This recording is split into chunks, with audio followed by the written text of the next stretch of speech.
This video gets to the really fun part of algebra where we get to start solving equations. Doesn't get any better than this. So, when we first learn how to solve equations, we start out with the basics and we do just one-step equations. What that means is you will be able to solve for your variable in just one step. So, what you want to do is focus on where is your variable. So this first example, x plus 14 equals 25. So we want to find x. Here's x. And then you want to ask yourself, well, what's happening to x over on this side of the equal sign? That 25 on the right, I'm not even going to worry about that right now. What I care about is that we have x and we are adding a 14.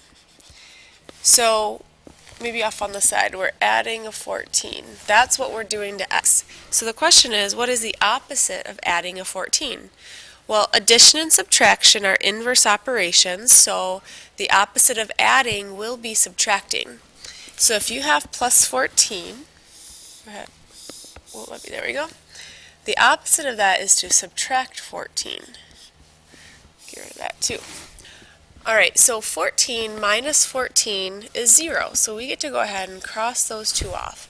Again, the reason that those cancel each other out is because 14 minus 14 equals 0.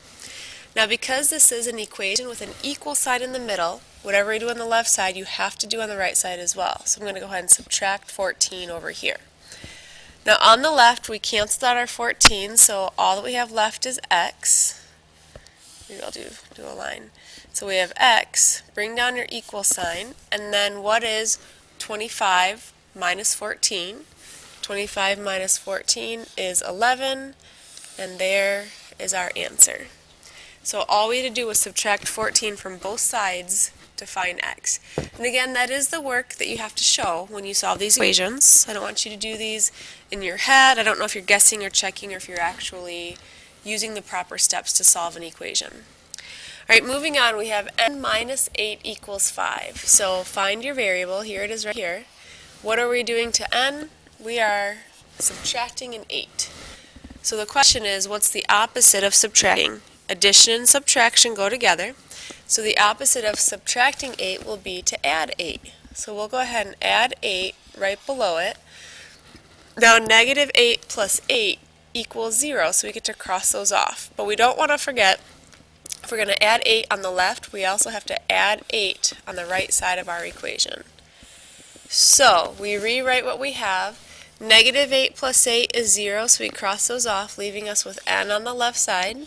Bring down your equal sign, and 5 plus 8 is 13.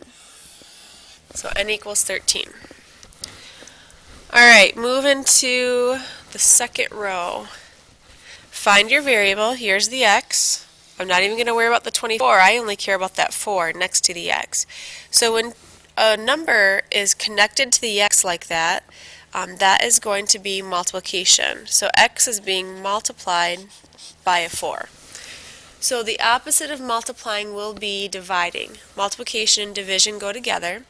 So if you're multiplying by 4, the opposite of that will be to divide by 4. If you divide by 4 on the left, you want to divide by 4 on the right. Now, 4 divided by 4, we actually get to cross those off. 4 divided by 4 actually equals 1, and 1 times x is just an x. So that leaves us with our x on the left side. On the right, we'll go ahead and take 24 divided by 4, and we get 6. So x equals 6. Alright, last example. M is being, we have a fraction. This fraction bar represents division.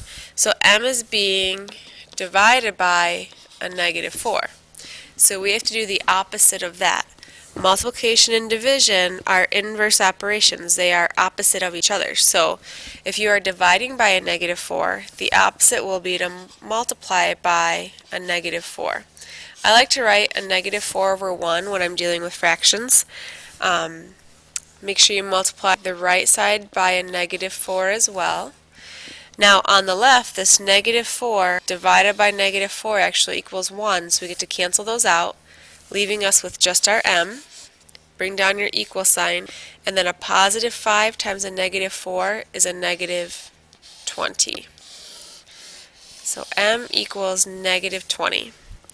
So when you solve one-step equations, or really when you solve any equation, what you're trying to figure out is what is happening to your variable and what can I do to undo it. You want to do the opposite operation that you see.